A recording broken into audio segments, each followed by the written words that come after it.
बंधु माने 22 जुलाई 2024 अर्थात आज श्रावण मासर आरंभ हेबाकु जाउछि। अनेक वर्ष परे एही वर्ष पड़ुछि एक अद्भुत श्रावण मास।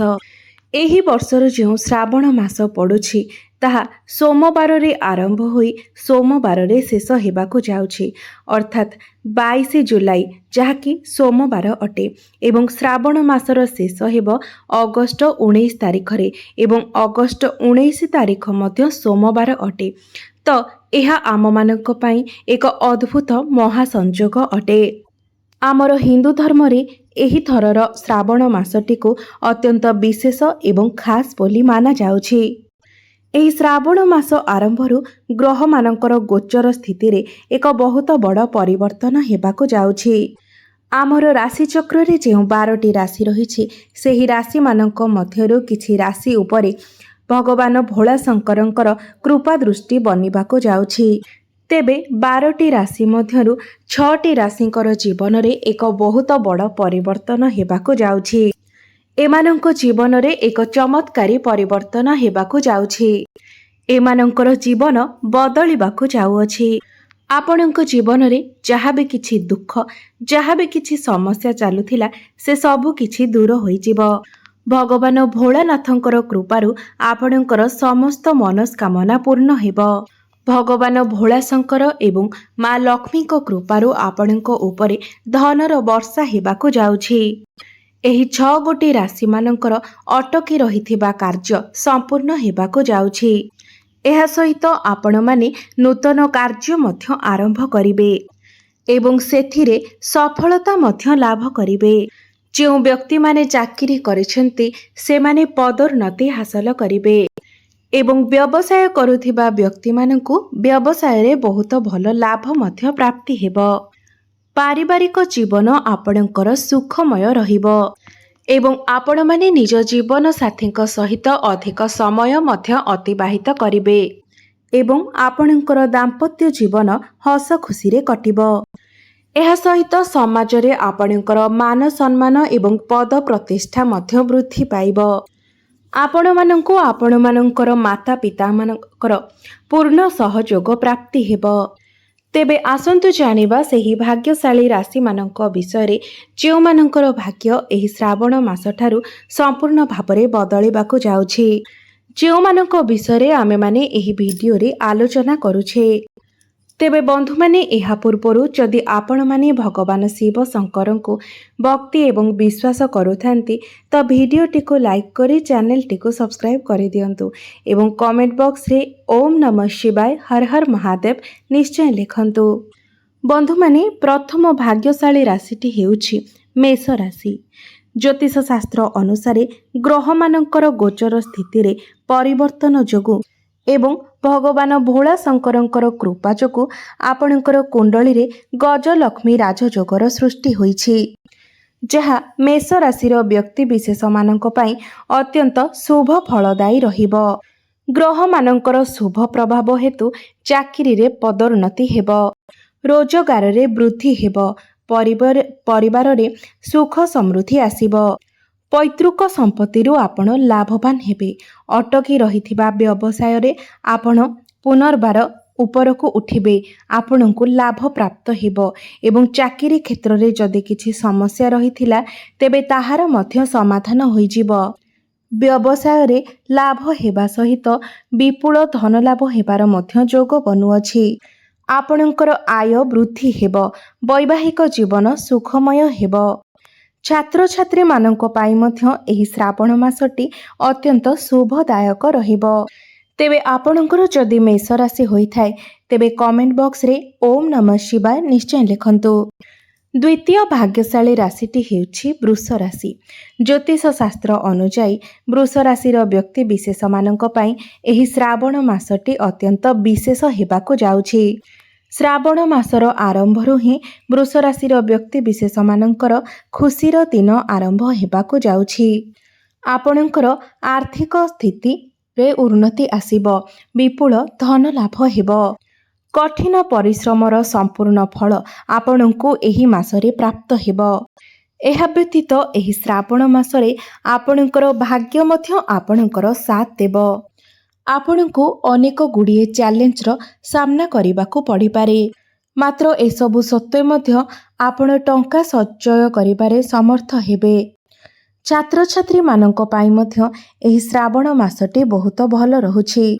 ଆପଣ ବ୍ୟାପାରୀ ହୋଇଥାନ୍ତୁ କିମ୍ବା ଚାକିରି କ୍ଷେତ୍ରରେ ଥାନ୍ତୁ କିମ୍ବା ଯେକୌଣସି କ୍ଷେତ୍ରରେ ଥାନ୍ତୁ, ଆପଣଙ୍କୁ ଏହି ଶ୍ରାବଣ ମାସରେ ଅନେକ ସଫଳତା ଦେଖିବାକୁ ମିଳିବ। ଆକସ୍ମିକ ଧନଲାଭର ଯୋଗ ମଧ୍ୟ ବନୁଅଛି। ବୈବାହିକ ଜୀବନରେ ଥିବା ସମସ୍ତ ସମସ୍ୟା ଦୂର ହେବ। ଭଗବାନ ଭୋଳାଶଙ୍କରଙ୍କର କୃପାରୁ ଆପଣଙ୍କର ବୈବାହିକ ଜୀବନରେ ସୁଖ ସମୃଦ୍ଧି ଆସିବ।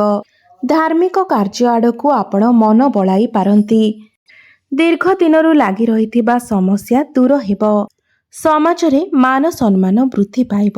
କୌଣସି ନୂତନ ଯାନବାହନ ମଧ୍ୟ ଆପଣ କ୍ରୟ କରିପାରନ୍ତି।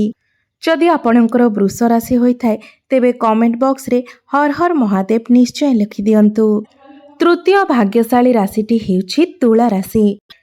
ତୁଳା ରାଶିଟି ହେଉଛି ଶନିଦେବଙ୍କର ପ୍ରିୟ ରାଶି ଏବଂ ଶନିଦେବ ହେଉଛନ୍ତି ଭଗବାନ ଭୋଳାଶଙ୍କରଙ୍କର ପରମ ଭକ୍ତ।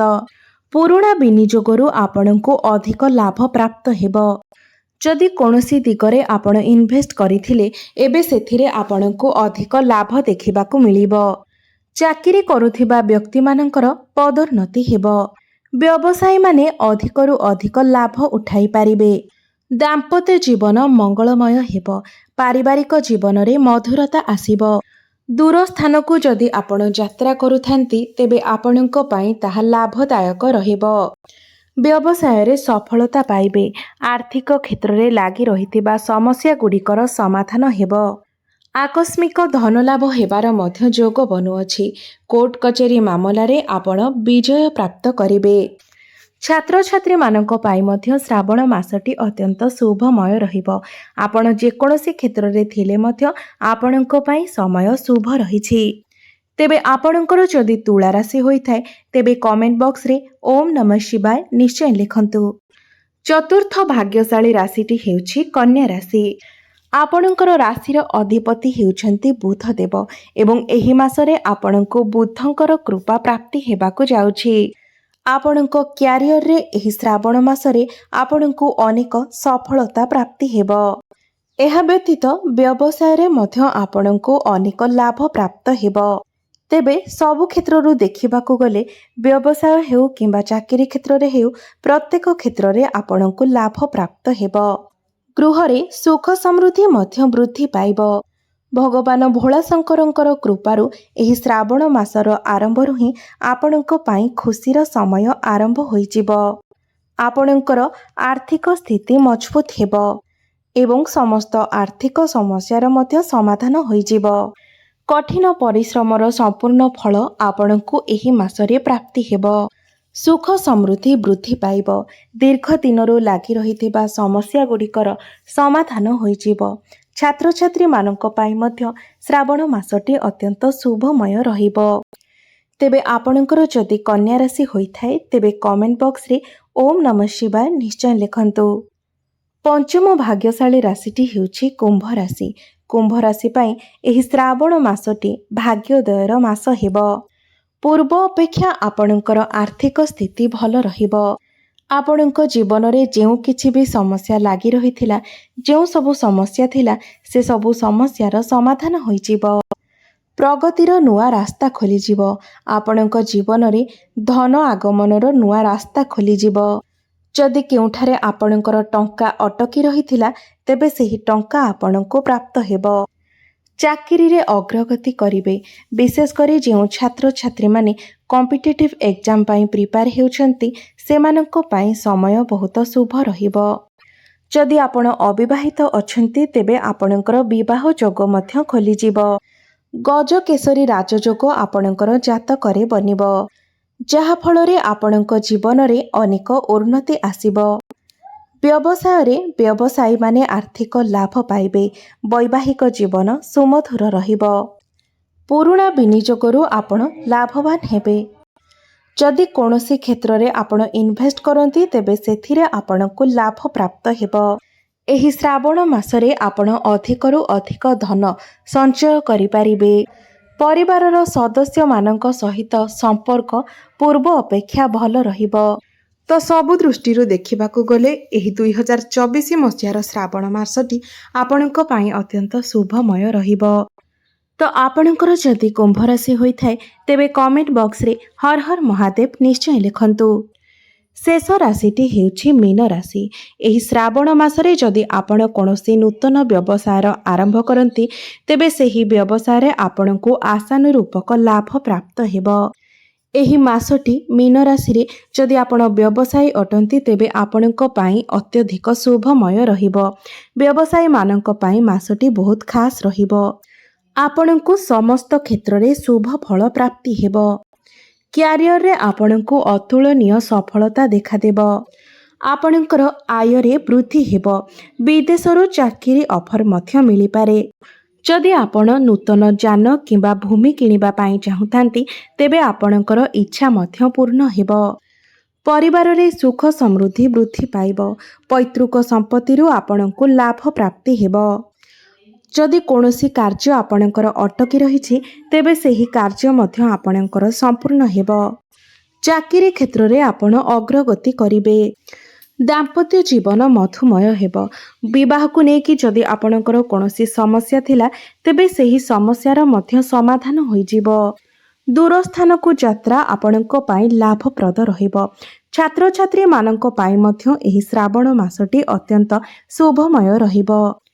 ତ ଆପଣଙ୍କର ଯଦି ମୀନ ରାଶି ହୋଇଥାଏ ତେବେ କମେଣ୍ଟ ବକ୍ସରେ ଓମ୍ ନମଃ ଶିବାୟ ହର ହର ମହାଦେବ ନିଶ୍ଚୟ ଲେଖନ୍ତୁ।